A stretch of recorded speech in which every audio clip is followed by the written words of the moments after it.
हाँ बेटा, देखिए आप लोग, हम लोग का आज का क्लास जो है वो म्यूटेशन के ऊपर है। ठीक है, हम लोग म्यूटेशन को लाइन बाय लाइन पढ़ने और समझने की कोशिश करेंगे। ठीक है, ये फर्स्ट पार्ट है और हम स्टार्ट कर रहे हैं इसके मीनिंग से, डेफिनेशन से। क्लियर, स्टार्ट कर रहे हैं। Mutation refer to sudden heritable changes in phenotype of an individual. याद रखो बेटा, म्यूटेशन क्या है? तो म्यूटेशन एक सडन चेंज है। किसमें? तो हेरिटेबल, आनुवांशिक चेंज है। ये चेंज कहाँ दिखेगा हम लोग को? तो फिनोटिपिक कैरेक्टर में दिखेगा। यानी कोई भी ऑर्गेनिज्म हो, कोई भी लिविंग इंडिविजुअल हो, अगर उसके फिनोटाइप में सडन चेंज दिखाई दे रहा है, इसका मतलब ये हुआ उनके पेरेंट्स जो हैं वो किसी और कैरेक्टर को लेकर के अपना प्रदर्शन कर रहे हैं। उनके पेरेंट्स में कुछ और कैरेक्टर दिखाई दे रहा है और सडन अगले जनरेशन में कुछ नए कैरेक्टर दिखाई देने लगे उनके बॉडी पर। ठीक है, such kind of change is known as mutation. In the molecular term, अगर हम लोग इसको अणुओं के स्तर पे बात करें, अगर हम लोग आणविक स्तर पे बात करें, mutation is defined as permanent and relatively rare change in the number और सीक्वेंस ऑफ न्यूक्लियोटाइड्स। याद रखो बेटा, ठीक है, जो अगर हम म्यूटेशन को डिफाइन कर रहे हैं किस पे? तो मॉलिक्यूलर लेवल पे, तो रिलेटिवली रेयर चेंज, ठीक है, या रेयर होता है। ठीक है, और किस में चेंज होता है? तो नंबर बदल जाए या न्यूक्लियोटाइड का सीक्वेंस बदल जाए। क्योंकि आप जानते हो कि जो हेरिटेबल कैरेक्टर्स होते हैं वो न्यूक्लिक एसिड की वजह से होते हैं। ठीक है, वो डीएनए या आरएनए की वजह से होते हैं, और डीएनए और आरएनए जो है वो न्यूक्लियोटाइड्स के बने होते हैं। तो अगर न्यूक्लियोटाइड्स के नंबर चेंज हो जाएं, अदरवाइज न्यूक्लियोटाइड का सीक्वेंस चेंज हो जाए, तो अगले जनरेशन के फिनोटिपिक कैरेक्टर्स जो होते हैं वो बदल जाते हैं। This phenomena is known as mutation. आगे लिखा हुआ है, mutation was first discovered by Wright in 1791। याद रखो बेटा, राइट ने सबसे पहले 1791 में म्यूटेशन के बारे में बताया। कब? In male lamb. ठीक है, वो मेल लैम के बारे में बात कर रहे थे। इन शॉर्ट लेग्स, जो मेल लैम थे, भेड़ के जो बच्चे थे, उनमें पैर छोटे हो रहे थे बेटा। Letter on mutation was reported by Hugo de Vries in 1900। ठीक है, इनके इस प्रयास के बाद 1971 के बाद जो सेकेंड टाइम म्यूटेशन के बारे में रिपोर्ट प्रस्तुत किया गया वो ह्यूगो डी वरीज के द्वारा किया गया 1900 में। हो गया इन ओइनोथेरा लैमार्कियाना। ठीक है, एक प्लांट है जिसे हम लोग ओइनोथेरा लैमार्कियाना कहते हैं, इवनिंग प्रीब्रोच कहते हैं, उसमें म्यूटेशन के बारे में ह्यूगो डी वरीज ने बताया। जबकि 1910 में मॉर्गन ने बताया ड्रोसोफिला के ऊपर। ठीक है, ड्रोसोफिला को अपना रिसर्च कर रहे थे, उन्होंने बताया कि जो म्यूटेंट होते हैं, यानी जिसमें म्यूटेशन हो जाता है, दो जनों में म्यूटेंट्स, जो म्यूटेंट्स होते हैं उनकी आंख जो थी ड्रोसोफिला की वो वाइट हो जा रही थी। In several other various organism. ठीक है, और दूसरे जो ऑर्गेनिज्म है उसमें भी म्यूटेशन के बारे में पता लगा। लोग जाने the term mutation is coined by de Vries. याद रखो बेटा, म्यूटेशन टर्म को सबसे पहले किसने बताया? तो ह्यूगो डी वरीज ने बताया। इस म्यूटेशन शब्द के बारे में ह्यूगो डी वरीज ने बताया, जो क्वेश्चन हो सकता है आपका। ठीक है, आगे क्लासेस में आगे पढ़िएगा। सेकंड हेडिंग है कैरेक्टरिस्टिक ऑफ म्यूटेशन। म्यूटेशन का लक्षण क्या होता है बेटा? Mutation have several characteristic feature. याद रखो बेटा, म्यूटेशन में बहुत से कैरेक्टरिस्टिक फीचर होते हैं जिसको हम लोग line by line, word by word आगे पढ़ेंगे। Some of important characteristic of mutation are briefly presented below. ठीक है, कुछ म्यूटेशन के जो कैरेक्टरिस्टिक हैं वो नीचे दिए जा रहे हैं बेटा। आगे लिखा हुआ है, फर्स्ट नेचर ऑफ चेंज। ठीक है, बदलाव की प्रकृति, यानी चेंज होगा। जो भी फिनोटिपिक कैरेक्टर, जो भी दृश्य लक्षण जीव में दिखाई दे रहे थे पहले से, वो खत्म होंगे, वो बदलेंगे। म्यूटेशन आर मोर और less permanent and heritable change in phenotype of an individual. Mutation क्या है? जो पहले से परमानेंट कैरेक्टर्स हैं बेटा, हेरिटेबल, जो पहले से परमानेंट कैरेक्टर, हेरिटेबल कैरेक्टर हैं, ठीक है, उसमें बदलाव म्यूटेशन क्या करता है? कम या ज़्यादा परिवर्तन कर देता है। ठीक है, change in phenotypic character of an individual. किसी भी जीव, कोई भी जीव होगा उसमें म्यूटेशन हो रहा है तो उसके फिनोटिपिक कैरेक्टर चेंज होंगे बेटा। फिनोटिपिक कैरेक्टर यानी जो लक्षण दिखाई दे रहे हैं वो बदलेंगे। वो लक्षण कम भी बदल सकते हैं और अधिक बदल सकते हैं, मोर और लेस चेंज हो सकता है इनमें, हेरिटेबल कैरेक्टर में। 2000 known as mutation. Such character occur due to alteration number, kind or sequence of nucleotide. ऐसा जो परिवर्तन हो रहा है, ऐसा जो चेंज हो रहा है बॉडी में, ठीक है, अल्टरेशन जो हो रहा है, कैरेक्टर जो चेंज हो रहे हैं, वो किसकी वजह से चेंज हो रहे हैं? हो सकता है न्यूक्लियोटाइड का नंबर बदल रहा है, या हो सकता है न्यूक्लियोटाइड का प्रकार बदल रहा है, या हो सकता है न्यूक्लियोटाइड का सीक्वेंस बदल रहा है। ठीक है, ऑफ जेनेटिक मटेरियल। जो जेनेटिक मटेरियल क्या है? तो डीएनए है, in most of the cases, अधिकांश केसेस में जो परिवर्तन हो रहा है वो डीएनए के न्यूक्लियोटाइड में हो रहा है बेटा। ठीक है, आगे बढ़ते हैं हम लोग। फ्रीक्वेंसी मतलब होता है आवृत्ति, कितनी बार ये परिवर्तन हो सकता है। स्पॉन्टेनियस, अपने आप जो म्यूटेशन हो रहा है, spontaneous mutation occur at very low frequency. याद रखो बेटा, अगर खुद से म्यूटेशन हो रहा है किसी भी ऑर्गेनिज्म में, किसी भी इंडिविजुअल में, तो इसकी फ्रीक्वेंसी बहुत कम होती है, लो फ्रीक्वेंसी।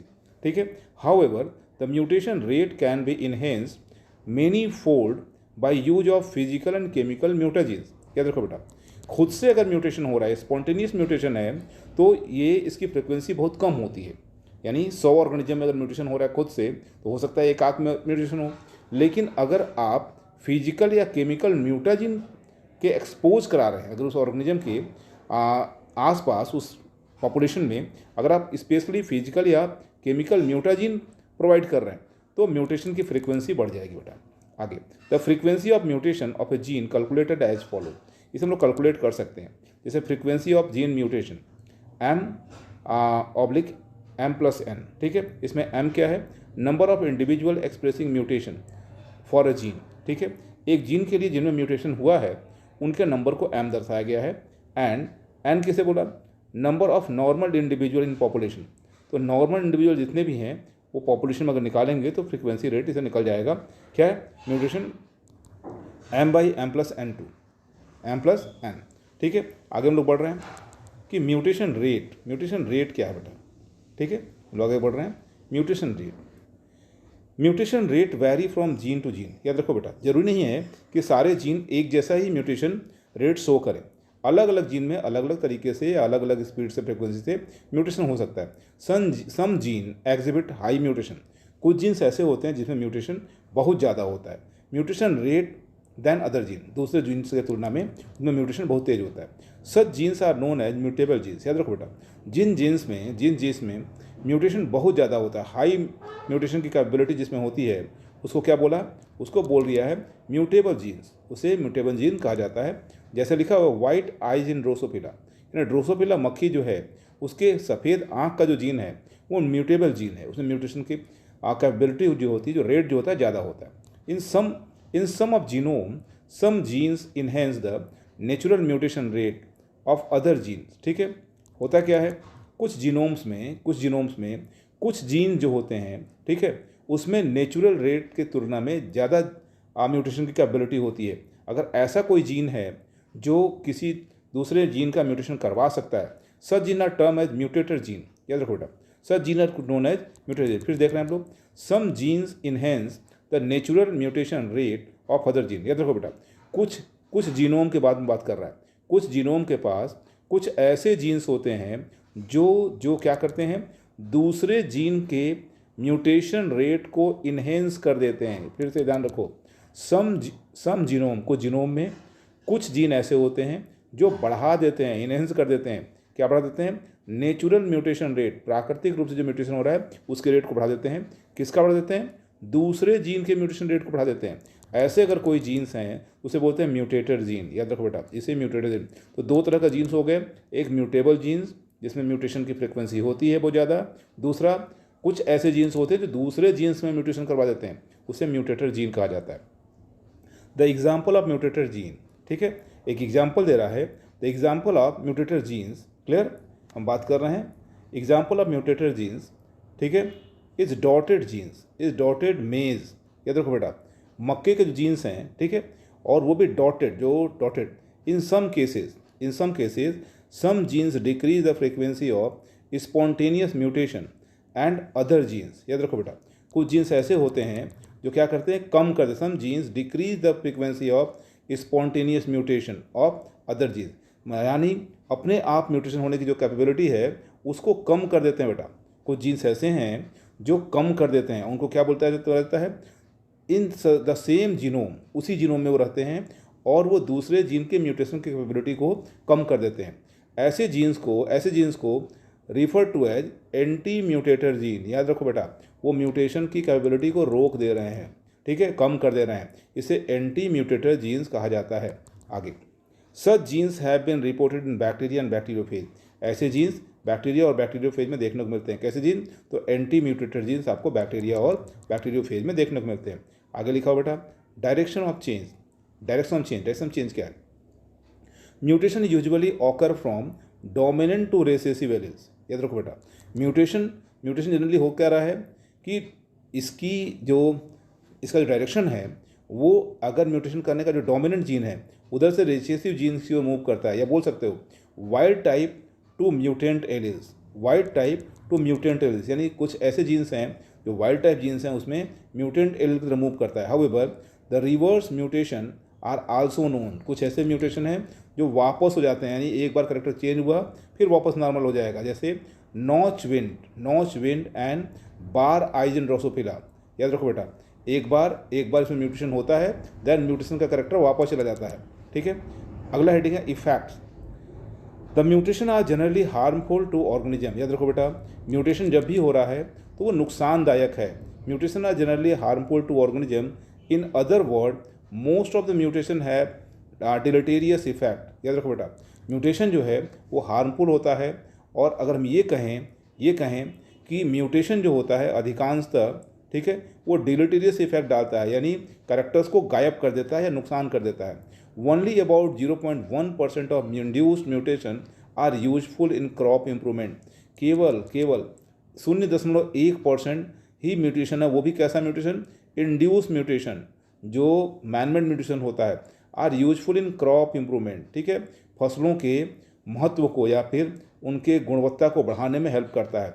आगे लिखा हुआ है in majority of cases mutant alleles have pleiotropic effect. ठीक है, मेजॉरिटी ऑफ काजेज, बहुत से ऐसे कारण हैं, ठीक है, जो मृत्यु कारक जो प्रभाव डालते हैं, पैलियोट्रॉपिक इफेक्ट डालते हैं। Mutation give rise to multiple alleles and genes. याद रखो, म्यूटेशन की वजह से मल्टीपल एलिज्म भी तैयार हो जाता है, बहुगुणवाद भी हो जाता है। ठीक है, अगला नेक्स्ट हेडिंग है साइट ऑफ म्यूटेशन। याद रखो बेटा, म्यूटेशन कहाँ हो सकता है, कब हो सकता है? हम लोग बात कर रहे हैं site of mutation which have sub division of genes. याद रखो, muton which is sub division of gene in site of mutation. याद रखो बेटा, अगर हम लोग जीन को कैटेगराइज करते हैं, अगर हम लोग जेनेटिक्स को पढ़ रहे हैं और जीन का जब हम वर्गीकरण करते हैं तो जीन कार्य के आधार पर 3 तरह का होता है बेटा, जिसे हम लोग रिकान, म्यूटान और सिस्ट्रॉन कहते हैं। यानी जीन को अब लोग हम सब डिवीजन में बांटेंगे, यानी डिवीजन बांटेंगे ग्रुप में, तो एक जीन बनता है म्यूटॉन जीन। ठीक है, यहाँ लिखा हुआ है muton which is sub division of genes is the site of mutation, यानी जहाँ भी म्यूटान होगा वहाँ म्यूटेशन होगा। And average gene contain 500 to 1000 mutational sites. 5000 to 1, यानी अगर हम ध्यान दें तो लगभग 500 से 1000 जीन्स के बीच में एक म्यूटेशनल साइट होता है बेटा। ठीक है, an average within a gene some sites are highly mutable than other. और ऐसे जगहों पे यानी 5000 और 1000 जो साइट्स हैं जीन्स के, उसके बीच में एक म्यूटेशन करने वाला जीन होता है और यह जीन हाईली म्यूटेबल होता है, यानी म्यूटेशन उसमें हो जाएगा। These are generally refer to as hot spot. याद रखो बेटा, जहाँ म्यूटेशन हो रहा है ऐसे पॉइंट को हम लोग हॉट स्पॉट कहते हैं। Mutation may occur in any tissue of an organism, somatic और गैमेटिक। जो म्यूटेशन की हम लोग बात कर रहे हैं वो किसी भी ऊतक में हो सकता है, ऑर्गेनिज्म के सोमैटिक सेल में भी हो सकता है और गैमेटिक सेल में भी हो सकता है। आगे type of event, mutation of random event. याद रखो बेटा, म्यूटेशन कहीं भी हो सकता है, कभी भी हो सकता है।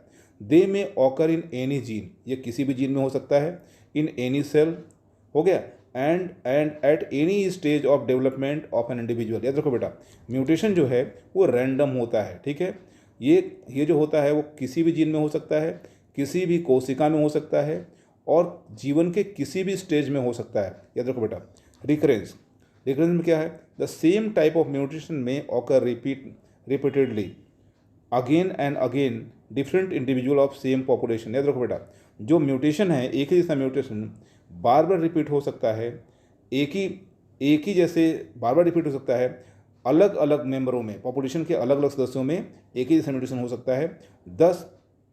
Thus the mutation are recurrence nature. ठीक है, इस प्रकार जो म्यूटेशन है वो रिकरेंस नेचर का होता है बेटा, याद रखिएगा, रिकरेंट नेचर का होता है।